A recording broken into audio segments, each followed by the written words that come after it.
ओम शांति। ओम शांति। ओम शांति। ओम शांति। ओम शांति। ओम शांति। ओम शांति। परमपिता परमात्मा से भोलानाथ की प्रिय संतान मंच पर विराजमान लखनलाल बाबूजी, योगेंद्र बाबूजी, राजमणि बाबूजी, निर्मला बहन, शकुंतला बहन, सुनील भाई जी, शर्मिला बहन जी और यहाँ उपस्थित सभी बाबा के बच्चे,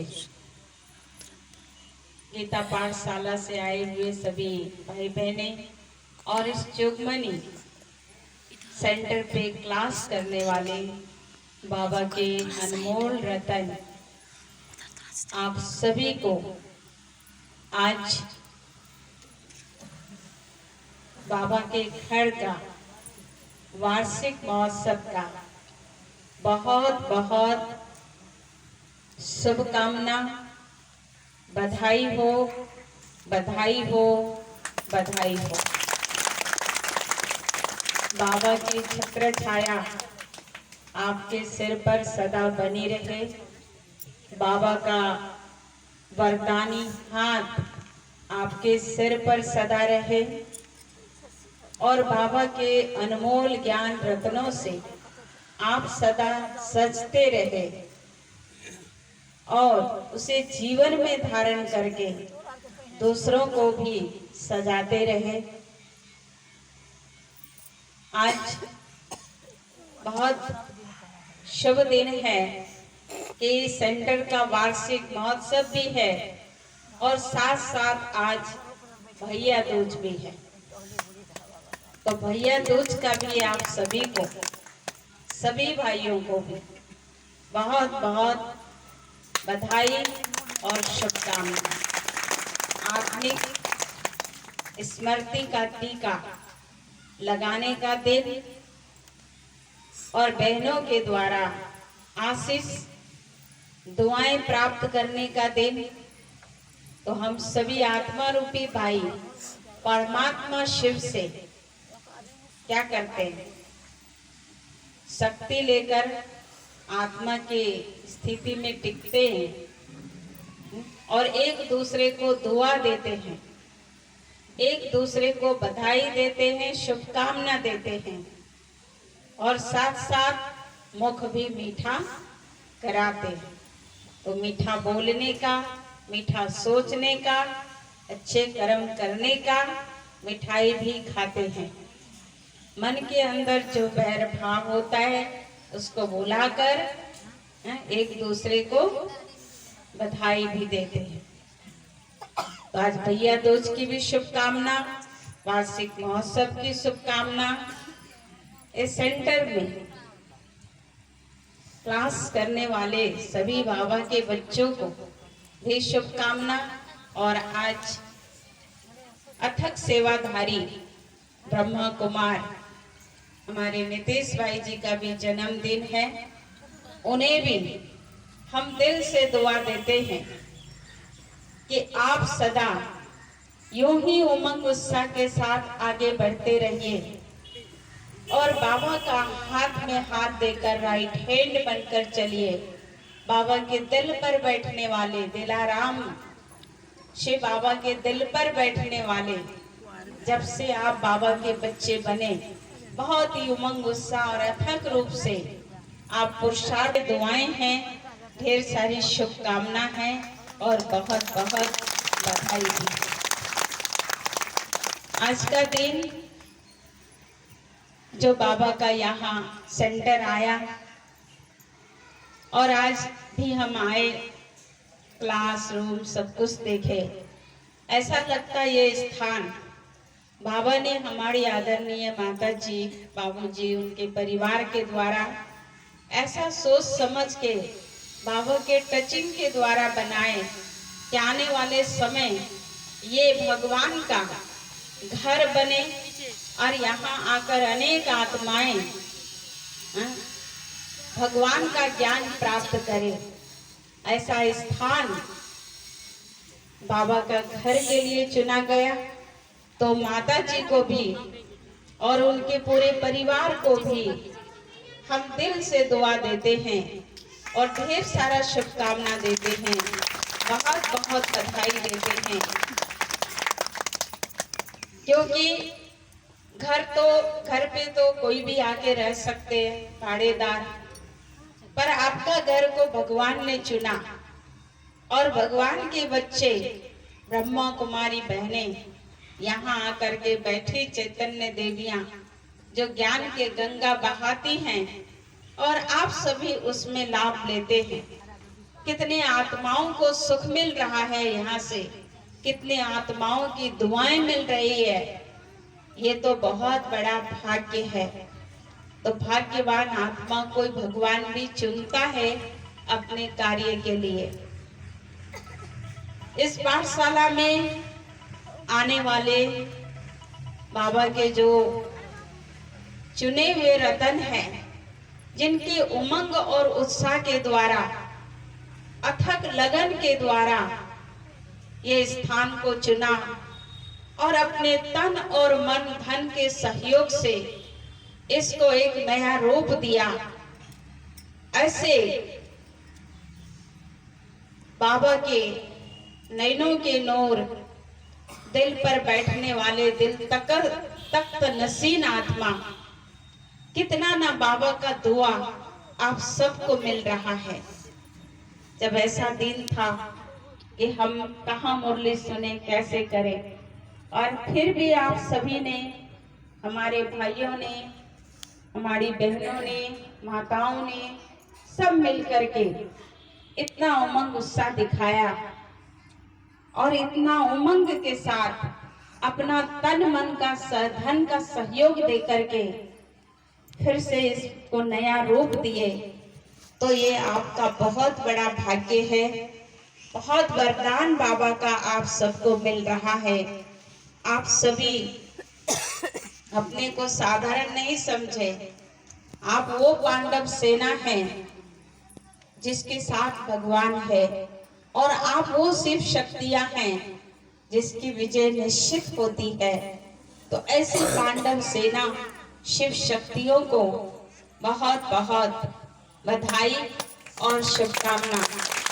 इसी शुभकामना और बधाई के बल से आप सदा उमंग उत्साह के पंख लगाकर, अथक सेवाधारी बनकर, अपने तन मन धन का सहयोग देते हुए बाबा की सेवाओं को और आगे बढ़ाएंगे।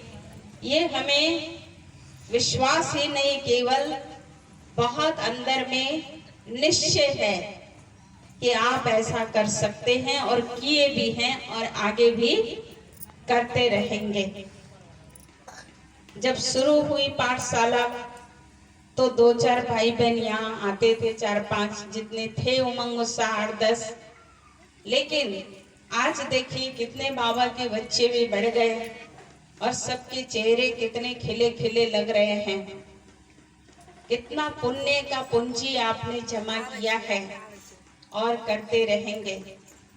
हमारी सिमरन बहन, उसके साथ लवली बहन, आपने भी हिम्मत नहीं हारी और बाबा को सब कुछ सौंप करके आगे बढ़ते रहे और उसका फल हम सबको सामने अभी मिल रहा है।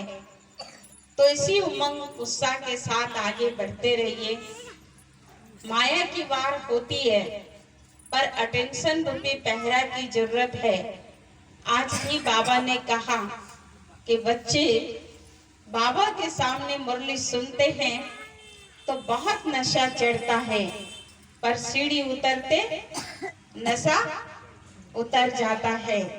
तो हम समझते हैं कि हमारे जोगमनी निवासी बाबा के बच्चों का नशा कभी नहीं उतरता, क्योंकि आप हैं इतना शक्तिशाली, तो नशा कैसे उतर सकता है। आप खुद नशे में, ईश्वरीय नशे में, नारायणी नशे में रहते हो और शक्ति है, उसको जोग करके, है ना, शक्तिशाली बनने वाले आत्मा हैं।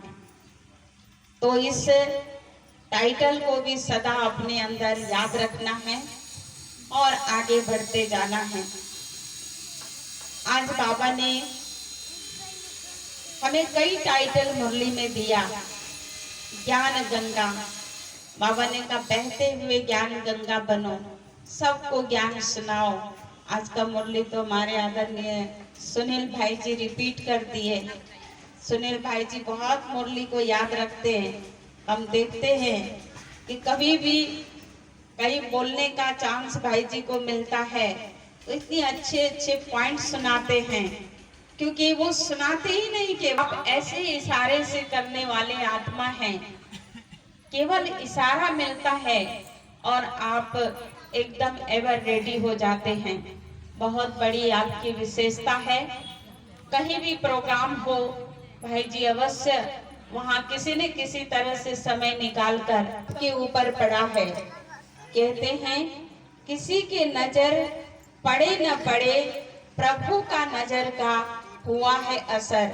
तो हम सभी ऐसी आत्माएं हैं जिस पर प्रभु का, ईश्वर का, स्वयं सर्वशक्तिवान सृष्टि का नियंता जो परमात्मा है, उनका नजर हमारे ऊपर एक दो पल नहीं बल्कि हर पल रहता है। कहते हैं यदि तुम भगवान को याद करोगे तो भगवान तुम्हें याद करेगा। ये कोटेशन है, पर ऐसी बात नहीं है। हम थोड़ा याद करते हैं तो वो हमें हमेशा याद करता है, क्योंकि भगवान इस सृष्टि पर आया ही है हम बच्चों के लिए।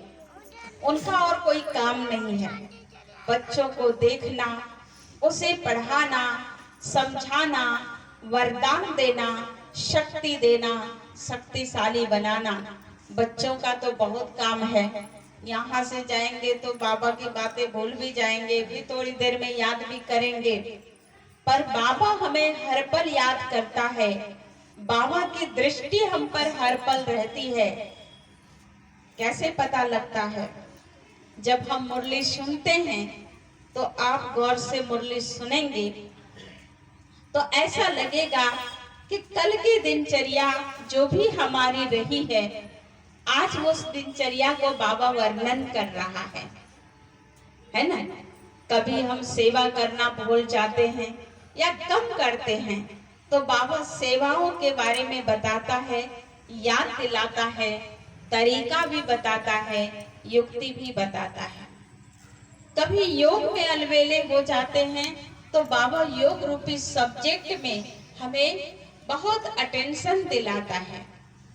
कभी हम कर्म करते हुए ज्ञान को स्मृति में नहीं रखते हैं तो बाबा हमें ज्ञान के बारे में बताता है कि बच्चे ज्ञानी तो आत्मा मुझे प्रिय है, इसलिए हमेशा जो भी कर्म आप करते हो तो आप ज्ञान को स्मृति में रख करके करो, ज्ञान को स्वरूप में ला करके करो।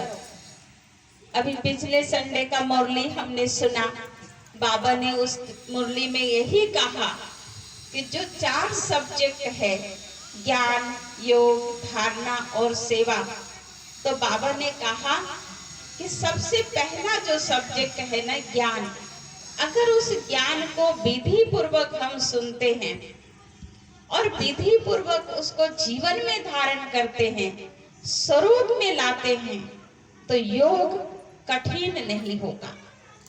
योग तभी कठिन होता है जब हम ज्ञान को थोड़ा अच्छी तरह से नहीं सुनते, नहीं समझते।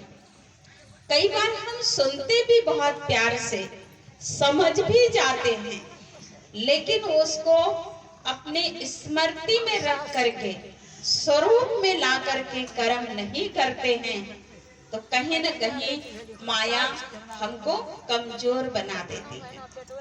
तो हमें कमजोर नहीं बनना है, बल्कि ज्ञानी तो आत्मा।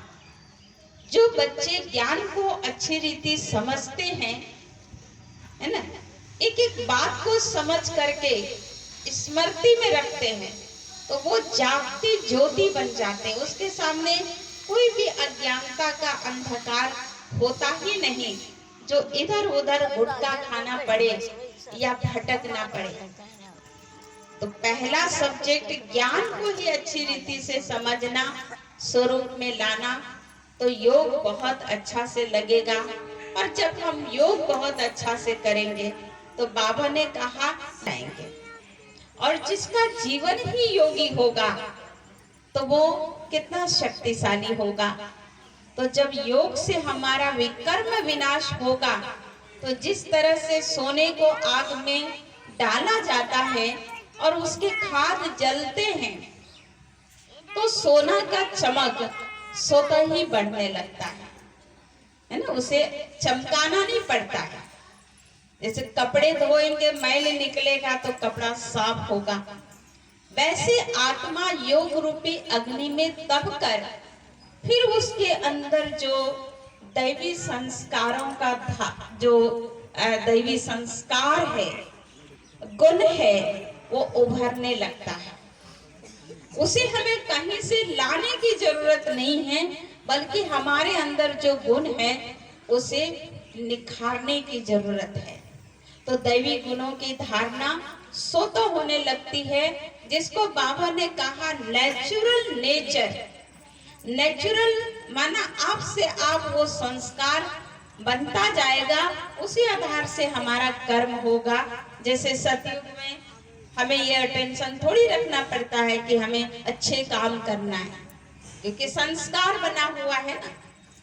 और फिर बाबा ने कहा अगर ये तीनों सब्जेक्ट में जो आत्मा बहुत अच्छे से आगे बढ़ रहे हैं, उनके अंदर हमेशा सेवा करने का उमंग उत्साह रहता है, हमेशा वो अथक सेवाधारी रहते हैं, है ना। सेवा का अटेंशन उसे दिलाना नहीं पड़ता है, बल्कि सेवा का अटेंशन उसके अंदर रहता है ना।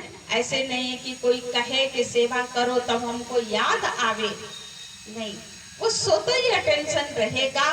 और हम तब बाबा के राइट हैंड बन करके बाबा के सेवा को आगे बढ़ा करके इस विश्व को फिर से हम स्वर्ग बना सकते हैं।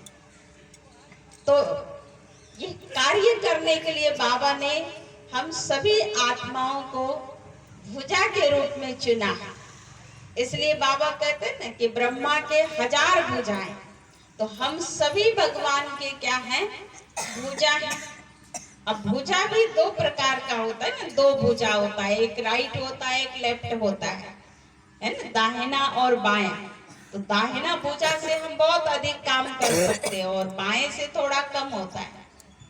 तो हमें लक्ष्य रखना है कि हमें भगवान का राइट हैंड बनना है ना, और दूसरों को भी बनाना। और जो बाबा का उम्मीद हम सबके ऊपर है उसे पूरा करना है, बाप समान बनना है।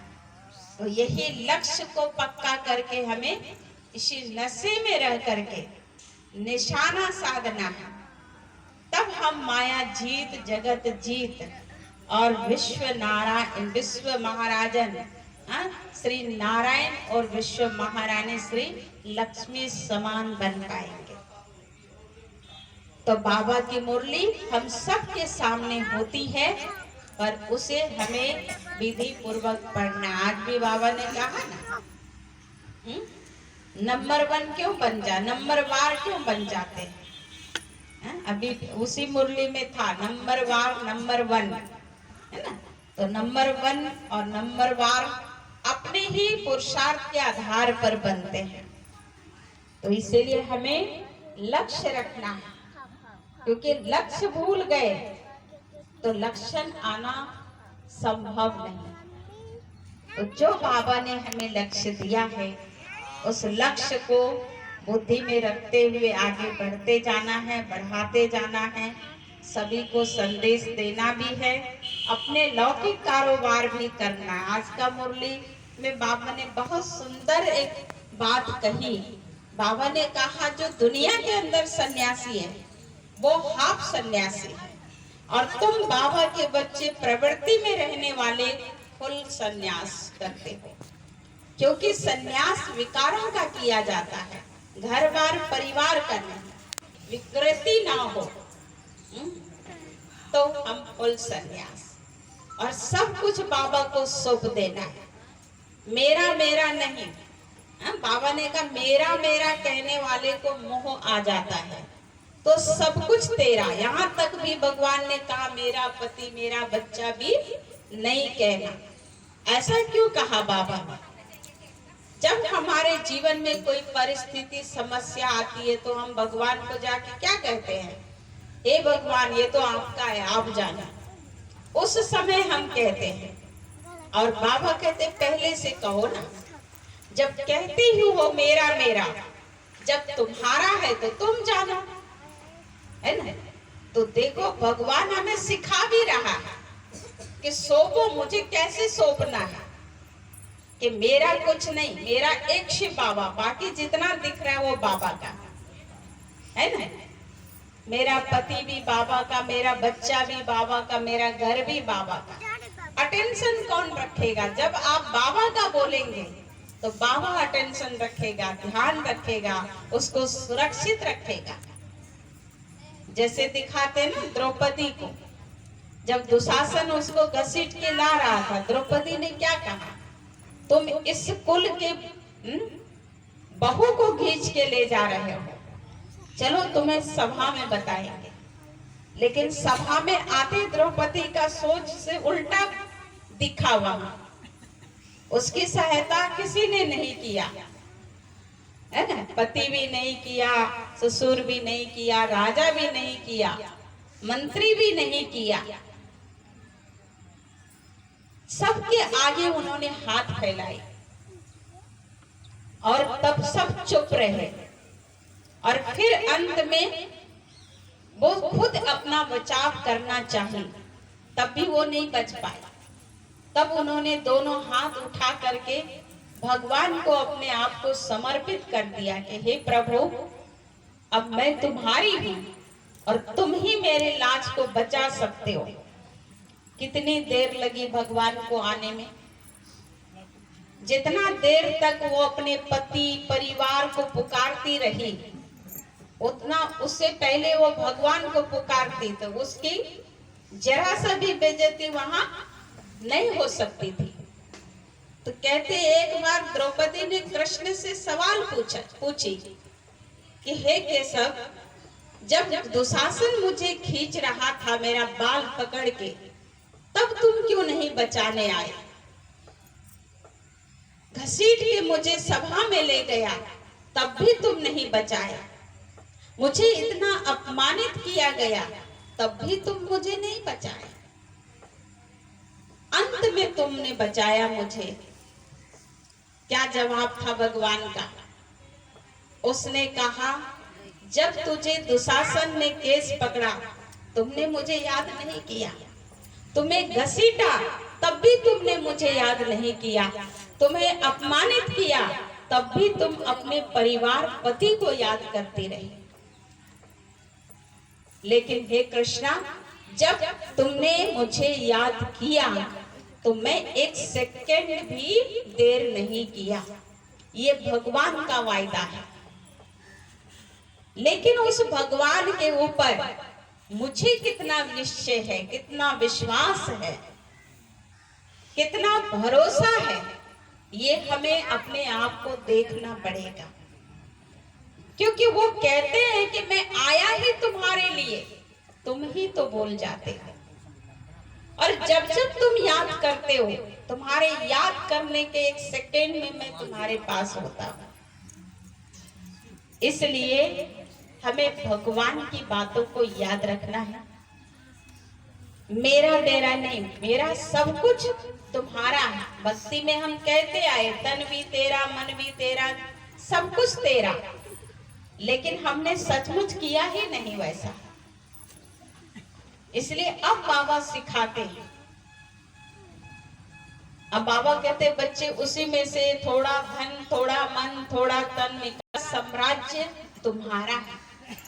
तो इस ज्ञान को समझने वाले हम बाबा के बच्चे कितने खुश नसीब हैं, पद्मा पदम भाग्यशाली।